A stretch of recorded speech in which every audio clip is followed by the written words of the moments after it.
दोस्तों नमस्कार, साई नमो नमो एसएनएन न्यूज़ में आपका स्वागत है। मैं वो गणेश चिल्का। आज हम विवेकानंद इंग्लिश मीडियम स्कूल पद्मू नगर में हैं। उस स्कूल के अंदर स्कूल के जो सेक्रेटरी है नरेश कोंडा जी से उनसे बातचीत करेंगे कि नरेश जी, हाल ही में आपने पेस्टा Maharashtra English school trustees association के अंदर आप ज्वाइनिंग हुए, आपको तालुका लेवल के अंदर अध्यक्ष का पद मिला है, उसके बारे में थोड़ा बताइए। Mesta Maharashtra English school trustee association ये महाराष्ट्र लेवल का सबसे बड़ा स्कूल ट्रस्टियों का एसोसिएशन है।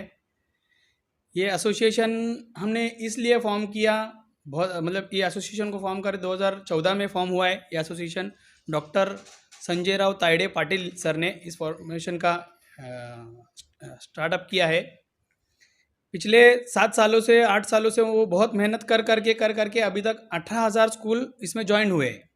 ये एसोसिएशन स्टार्ट करने का मुख्य उद्देश्य हमारा ये था कि हम सब प्राइवेट स्कूल का एक एसोसिएशन होना बहुत ज़रूरी है, क्योंकि सब लोगों का एसोसिएशन होता है। रिक्शा वालों का एसोसिएशन होता है, बस वालों का एसोसिएशन होता है, फैक्ट्री वालों का एसोसिएशन होता है, शॉप्स वालों का एसोसिएशन होता है। तो वैसे ही प्राइवेट स्कूल जो बिना गवर्नमेंट के सपोर्ट के हम इतना बड़ा जो स्कूल चलाते हैं, तो उसके लिए हमको एसोसिएशन में रहना बहुत ज़रूरी है। क्योंकि आजकल हमको, आप कोरोना टाइम में भी आपने देखा है कि कितने सारे प्रॉब्लम्स आते हैं। अभी कोरोना टाइम से लोगों के मन में वहम ये है कि स्कूल्स बहुत पैसा कमाते हैं, पर ऐसा नहीं होता है। लोगों का थिंकिंग ये है कि ये स्कूल वाले हमको लूट रहे, ऐसा नहीं होता है। इंग्लिश स्कूल चलाना कोई मामूली बात नहीं है।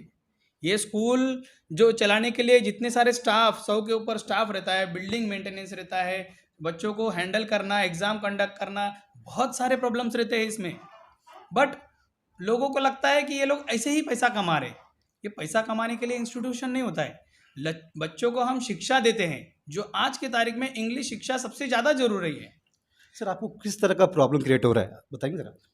प्रॉब्लम्स ऐसा क्रिएट हो रहा है कि कुछ पेरेंट्स ऐसे होते हैं जो फीस भरते नहीं हैं। वो आके इधर पे इसके पॉलिटिशियंस लोग का रिकमेंडेशन लेके आते हैं, ये आते हैं हम फीस नहीं भरेंगे।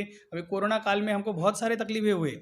ये 3 साल से बहुत सारे ऐसे स्टूडेंट्स हैं जो 3 साल से 1 रुपये भी फीस नहीं भरे, फिर भी उनका बोलना ये है हमको हमारे बच्चे को पढ़ाओ। अभी ये प्राइवेट स्कूल है, हमको भी सैलरीज देना पड़ता है, स्कूल मेंटेन करना पड़ता है, प्यून्स होते हैं, आयम्मा लोग होते हैं, टीचर्स होते हैं, स्टाफ होता है, क्लेरिकल डिपार्टमेंट होता है, बहुत सारे लोगों को बहुत कुछ मेंटेन करना पड़ता है। बट अगर ये फीस नहीं भरेंगे तो हम स्कूल कैसे चलाएंगे? हमको तो गवर्नमेंट से कोई पैसा नहीं आता है। अब ये गवर्नमेंट स्कूल्स में जाएंगे तो गवर्नमेंट तो पूरा उनको पैसा देती है। जो 7वां वेतन लेके जितने भी गवर्नमेंट स्कूल्स है उनको 7वां वेतन वो टीचर्स को मिलता है, पर वो टीचर्स ने ऑनलाइन में कोई पढ़ाई नहीं करवाया। कोविड में पढ़ाई करने वाले कौन से स्कूल थे? प्राइवेट स्कूल थे। हम प्राइवेट इंग्लिश स्कूल्स जिनको गवर्नमेंट कभी टीचर ट्रेनिंग का प्रोग्राम ही नहीं देता, हमको वो सब खुद कंडक्ट करना पड़ता है। गवर्नमेंट टीचर्स को 7वां वेतन दे के गवर्नमेंट उनको टीचर ट्रेनिंग प्रोग्राम भी देते हैं, फिर हमारे टीचर्स को ट्रेनिंग का प्रोग्राम कौन देगा? सर, जिस तरह से आप मेस्टा के अंदर ज्वाइनिंग किए हैं, आपको अध्यक्ष पद मिला है Maharashtra English school trustees association के अंदर, डॉक्टर तावड़े साहब ने आपको दिया है, तो आपको मतलब आपका उद्देश्य क्या है? जिस तरह से प्राइवेट स्कूल्स कितने भिवंडी में हैं, कितने आप लोग ज्वाइन करने का उद्देश्य? भिवंडी में वैसा देखा जाए तो 165 स्कूल्स है प्राइवेट स्कूल्स।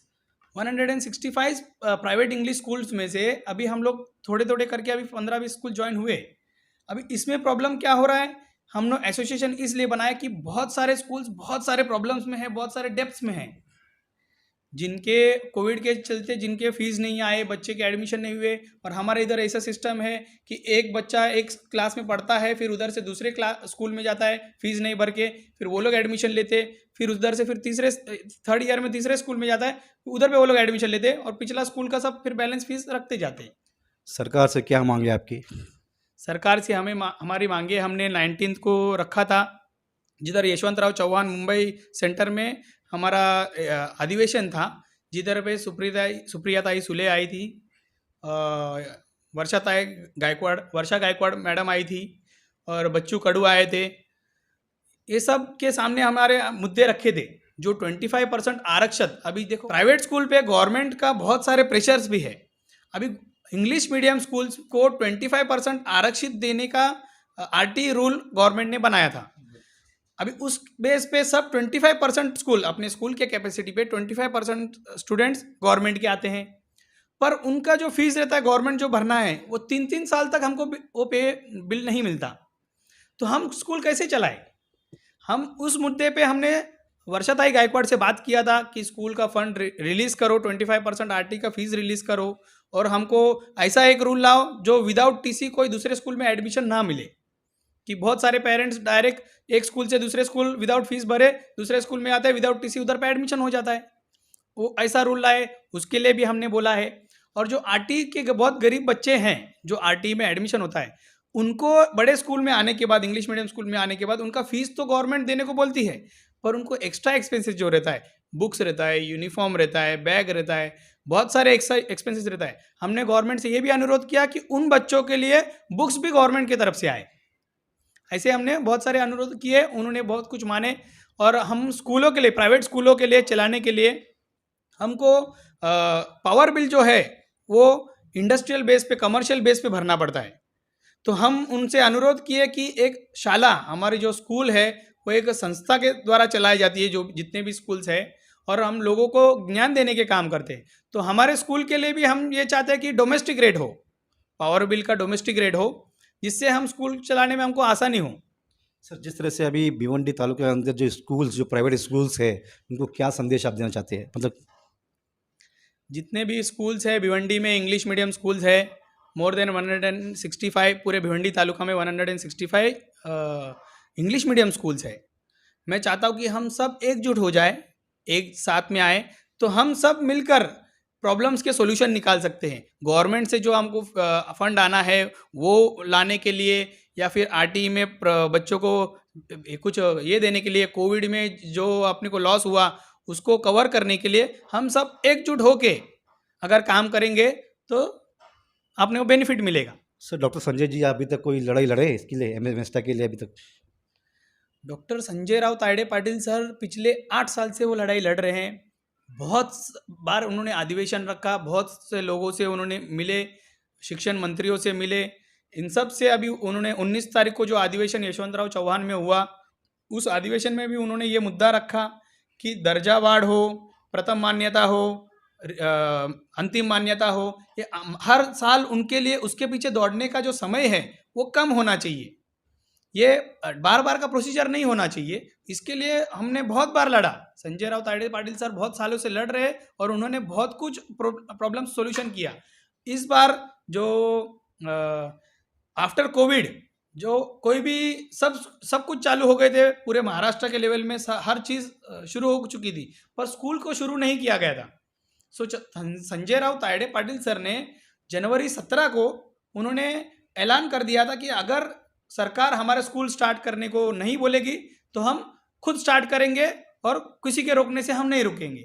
तो उस डिसीजन पे डिपार्टमेंट के शिक्षण मंत्री उदय सामंत, वर्षा गायकवाड़ से उन्होंने मुलाकात की और उनसे कहा कि हमारा स्कूल को स्टार्ट करने का प्रोविज़न तुरंत दे। तो उन्होंने 23 जनवरी को स्कूल स्टार्ट करने का ऐलान किया। वो हमारे मेस्टा के थ्रू से ही वो ऐलान हुआ, नहीं तो और भी डिले हो सकता था।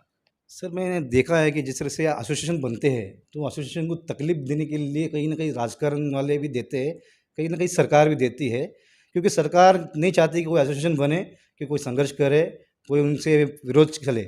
तो जिस तरह से आप मेस्टा के अंदर आने वाले दिनों के अंदर क्या करने वाले हैं? सर जी, पहली बात तो आपको ये बताना चाहूँ कि आप मेस्टा का लोगो चाहे किधर पे भी देखो, उस पर क्लियर कट लिखा हुआ है, मेंशन किया हुआ है, this is a non political organisation. इसमें पॉलिटिक्स का कोई इन्वॉल्वमेंट नहीं है। हमारे कोई भी जो प्रेसिडेंट्स है, कोई भी है, वो लोग पॉलिटिक्स में इन्वॉल्व नहीं है।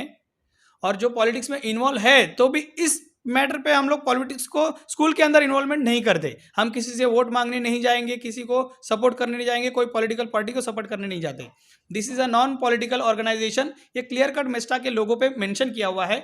और दूसरी बात, एसोसिएशन बनने के लिए सरकार दखल देते हैं, बट इस अभी आप देखा जाओगे तो इंग्लिश स्कूल या बहुत सारे जूनियर कॉलेज जो भी है, खुद पॉलिटिशियंस लोगों की ही है। बहुत सारे पॉलिटिशियंस लोगों के इंग्लिश स्कूल्स है, पॉलिटिशियन लोगों के कॉलेजेस है, तो वो सब भी इसमें ज्वाइन होते हैं, बट इसमें पॉलिटिक्स इन्वॉल्वमेंट नहीं है। पॉलिटिकल वाले हमारे पे प्रेशर नहीं कर रहे और हम पॉलिटिकल वाले पे कोई प्रेशर नहीं कर रहे। हमको हमारे हक की लड़ाई हम लड़ रहे हैं कि हमको जो मिलना चाहिए, जो प्रॉब्लम्स हम फेस कर रहे हैं, हर बार मंत्रालय में जाके, जिला परिषद में जाके और आरटी का फीस पेमेंट मांगने में, वो सब प्रॉब्लम का सोल्यूशन के लिए हम मेस्टा ज्वाइन किए।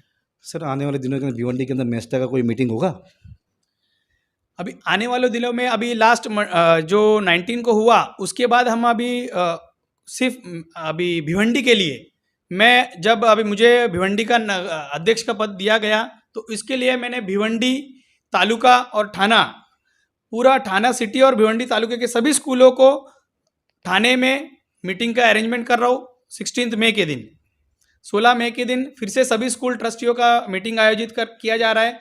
मैं सबसे निवेदन करता हूँ कि सब आप आके ज्वाइन हो जाओ, जिससे अपने जितने भी प्रॉब्लम्स है, स्कूल रिलेटेड प्रॉब्लम्स है, परमिशन रिलेटेड प्रॉब्लम्स है, प्रथम मान्यता के प्रॉब्लम्स है और इस आरटी के प्रॉब्लम्स है, सभी प्रॉब्लम्स का सोल्यूशन निकालने के लिए मेस्टा ज्वाइन करना बहुत ज़रूरी है। हमको एक एसोसिएशन बनाना ज़रूरी है, हमको एकजुट आना बहुत ज़रूरी है।